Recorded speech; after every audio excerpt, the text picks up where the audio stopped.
each and every one of us present today. But of course, before I move on to my message, I'd like to recognize, of course, our very special guest. Of course, none other than our Assistant Secretary for Public Affairs and External Partnership Service, our keynote address, ASEC Solet Liboro ko. Palakpakan po natin si ASEC. And syempre, ang ating director na napaka-bait. Lagi kong sinasabi na kapag may mga kailangan kami sa Eastern Samar, personal na bumibisita kahit malayo kami. Of course, yes, Sir Ronel Firmo. At syempre, ng ating mga SDS, AS, mga CIG, SGOG chief, mga partnership, focal person. A special mention, of course, to Eastern Samar Division, si Sir Tony, nandito, tsaka yung mga naging previous SDS natin, doon sa Eastern Samar. Of course, si Sir Edgar, hindi ko alam kung nandito si, si Sir Dondon, sana present yan. Yan, Sir Dondon, yan. Mga SDS po from Eastern Samar before.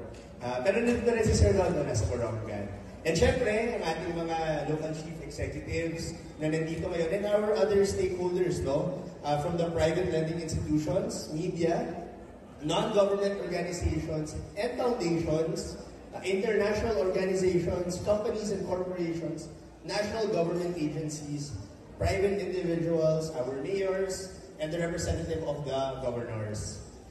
So ngayong umaga po, actually, sa totoo lang, nakita ko sa program, response. So hindi ako masyadong naghanda ng mensahe kasi sabi ko, kailangan response talaga sa sasabihin ni ASEC. No? Pero at the opening of ASEC's message, no, she pointed out about the 5-point agenda ni Secretary Sani Angara. Na part doon sa agenda, kailangan magsama-sama talaga tayo. No? Para magtulong-tulungan para sa sektor ng edukasyon. And there's the famous proverb na gasgas na sa lahat ng speech na binibigay ng kahit sino, no? That it takes a village to raise a child. And totoo ito. And I know that our partners, our stakeholders, especially our LCEs, our officials, no, alam po natin ito, na kailangan ng lahat ng tulong. Because even in the part of our local government units, even kami sa level ng provincial government, we are still very limited with what we can provide sa Department of Education. Alam natin yan, especially kung meron tayo dito mga partners na mga 5th class municipalities, 4th class municipalities, na talagang hindi natin kaya lahat may bigay. But I think what's important is that we always make an effort, no? Na nagbibigay tayo ng importansya, no, sa sektor ng edukasyon. Kahit sa mga maliliit na bagay, na mga repair ng mga classrooms natin, pagtatayo, kahit isang classroom lang yan, kahit hindi pa building. Basta nakakatulong tayo sa ating mga learners, sa ating mga teachers, even providing sometimes transportation to events, or providing assistances to our students and other partners, no, in DepEd. And I think it's something that is important that all LCPs know, especially when these people visit your offices personally, na nakikita natin na talagang malaking tulong ang naibibigay natin. Especially to the far-flung and talagang disadvantaged communities. Kasi po, ASEC, dito po sa Eastern Visayas, marami pa po talagang lugar na malalayo. But with the strong partnerships of the LGUs, with the Department of Education, we're making strides to help empower these far-flung communities. In Eastern Samar, recently, when previously nag-visit si Sir Ronel sa bayan namin ng Hipapan, meron dyan napakalayo po na eskwelahan sa Agsaman, na marami na pong estudyante ang nakikinabang. Hindi lang mga taga-Eastern Samar, pati rin taga-Northern Samar, doon nag-aaral. But because of the strong partnership with our legislators, with our local government units, and with DepEd, even from Sec Sally himself, Ngayon, i-convert na rin to an integrated school, yung eskwelahan doon. So talagang maganda talaga kapag nagtutulong-tulong tayong lahat.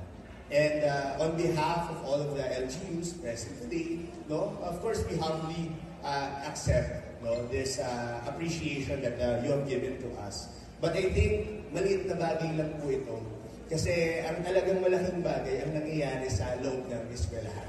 So, for our side naman, ng mga opisyalis, ang manakuha ng mga certificate and mga plaques of appreciation, I think yung talagang dapat natin bigyan ng pansin, bigyan natin ng karangalan ng ating mga guro at members ng DepEd family. Kasi kung wala kayo, wala lahat ng ginagawa natin na to. Because the sacrifices that you have to endure every day, hindi man namin nakikita yun, pero alam namin yung struggle, lalo na yung pagpapalaki ng bata. Sabi ko pa kanina, it takes a village to raise a child. So hindi lang sa parte ng LGU ang appreciation ngayon, pero sa atin naman, gusto rin namin magbigay ng pasasalamat sa inyong lahat, sa inyong pagtatrabaho as our heads of offices sa bawat division. And syempre, hanggang doon po sa baba, to our teachers who endure every day the new struggles with technology, with everything, adapting to the new culture of children nowadays. So talagang taos-puso namin pinapasalamatan po kayong lahat. And now, as I end my message, I would like to say that everyone here in our venue ngayon, to our stakeholders, to our LCEs, yung mga non-government, yung mga private, sana patuloy po tayong magtulong-tulong para sa sektor ng edukasyon. Kasi sa panahon ngayon, sabi pa nga po ni Asek, we are facing very troubling times. We all know the elephant in the room that the Philippines is in a crisis. Diba? Mahirap ang kalagayan ng Pilipinas ngayon. And what we're talking about is the present. Diba?